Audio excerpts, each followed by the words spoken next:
Hello everyone, so today's video is basically going to be about all the books I've read for the month of May and the reviews as well. So just keep watching to see what book I read, and please don't forget to subscribe to my channel. I post videos every Tuesdays and Thursdays. At the end of the video, don't forget to leave a comment below and tell me what you guys think of these books or what books you have read for this month and that you suggest I should read for next.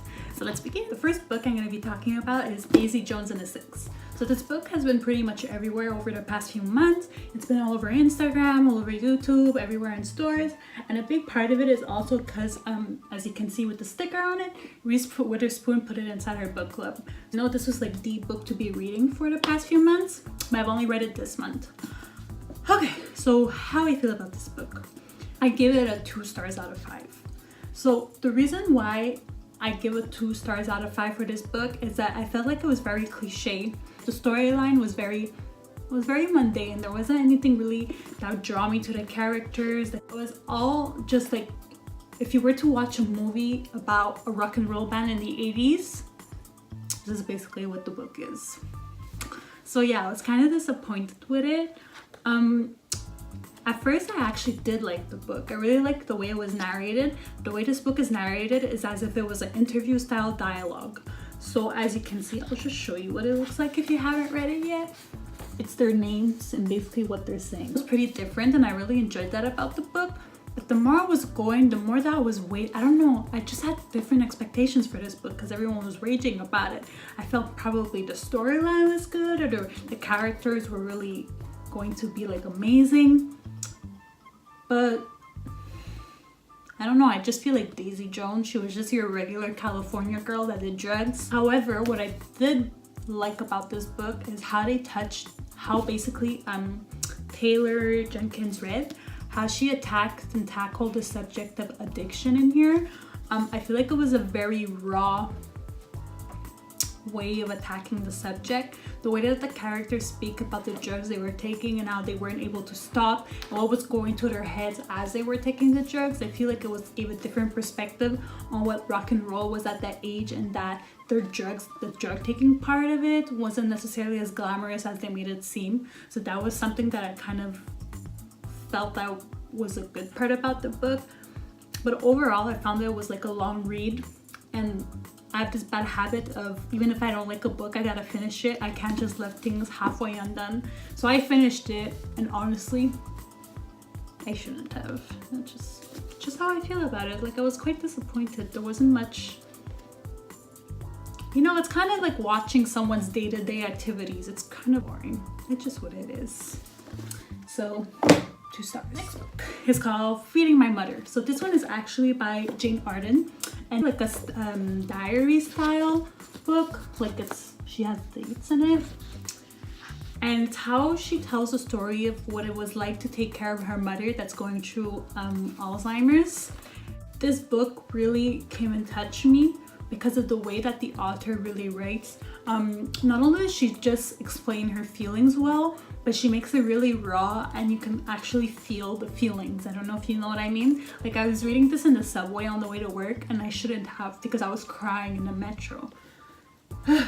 The way she talks about her mother, about her father, about how her mother used to be before she was diagnosed with Alzheimer's. Just the way she also talks about her depression and her anxiety and how hard it is for her to take care of a mother and someone that she knew all her life, and how in turn she's becoming the mother to her mother because her mother can't do anything without her anymore.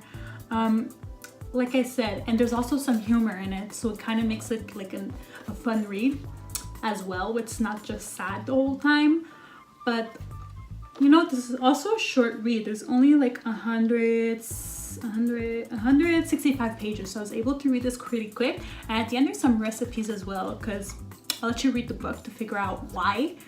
But yeah, I feel like this was a quick read, but really like a heartfelt one. So this one I'll give it a 4 out of 5. Simply because I would have wanted to read more, and 160 pages is not enough. Next book is gonna be Trevor Noah, Born a Crime. So this book is basically, as it says, he was born a crime in South Africa. Trevor was actually born in the beginning of apartheid. So For the early years of his life, his mother had spent hiding him from society because if people were to find out that he was half white and half black, Patricia Noah, which is his mother, would have been put in jail and he would have been put into an orphanage. Then eventually apartheid ended towards the beginning of his life. There was still a lot of prejudices and it was still dangerous for him to be outside as a colored child. This is basically the story about how he grew up and how he was able to identify himself to the being white as well as being black. And he does that all with humor, right? Because he's a comedian and his whole story is hilarious. There are some times that you just laugh out loud and you can't stop yourself from laughing. It's really funny. And it's also heartwarming as well about his mother. His mother, which had raised him in really unconventional ways from what a South African mother would have raised their child back in that time. How she raised him to become the man that he is today, for him to thrive and be successful and the just amazing comedian that he is today. You know, like he talks about just so many things, and I won't be talking about necessarily specific parts of his life because I don't want you guys to know. I want you guys to read. But it's just an incredible story of his childhood, you know. So I really give this one actually a 5-star read because it was so easy to read. He's such an amazing storyteller, and like I said, I don't know if I said that, but biographies aren't really my style. I don't really like those type of books because I like to read a good story to entertain myself. But this one was really entertaining, so I really liked it about it.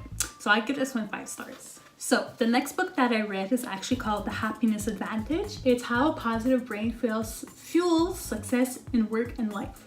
So this one is by Shawn Achor.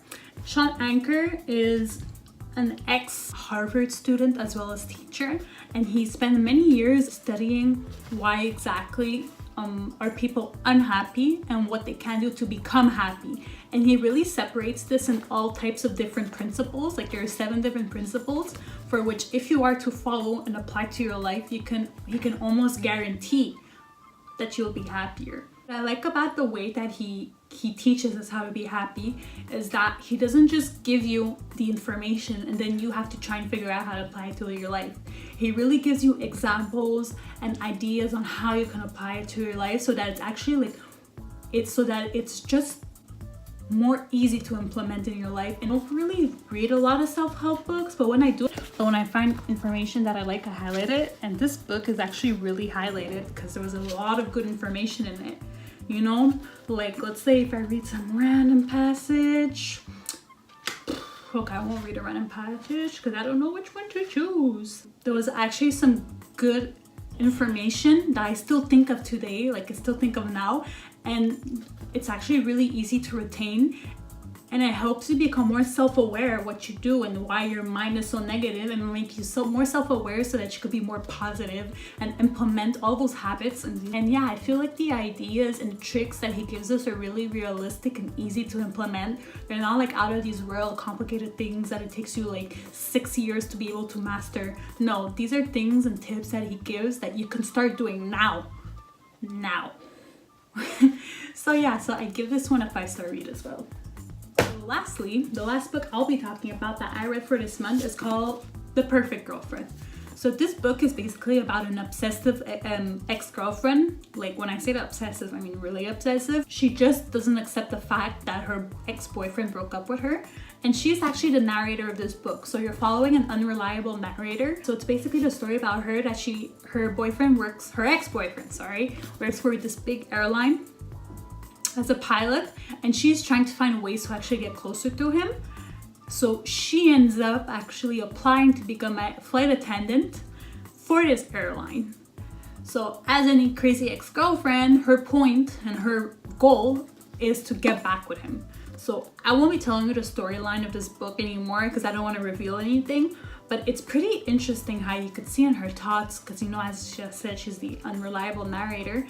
It's really interesting to see how her thoughts are wired and how her plans are set up and how everything she does is just so obsessive and so creepy. Like you're reading and you're just telling to yourself like, what the hell is wrong with her? I don't understand.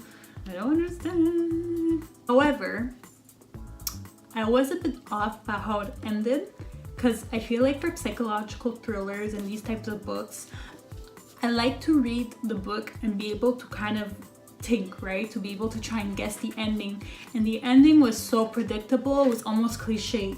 So that would be the only thing I didn't enjoy about this book. So because the ending is pretty much an important side of the book, I won't be giving this book more than 3 stars because, like I said, if the ending is crap, pretty much makes the whole book crap. So that's just how I feel about it. So yeah, I hope you guys enjoyed my video. I'll be doing the same type of video at the end of the month of June to tell you about the books I've read for the month of June. So as I said before, please don't forget to subscribe to my channel. I post videos every Tuesdays and Thursdays, and I hope you enjoy your day. And let me know in the comments below, what do you guys think about these books?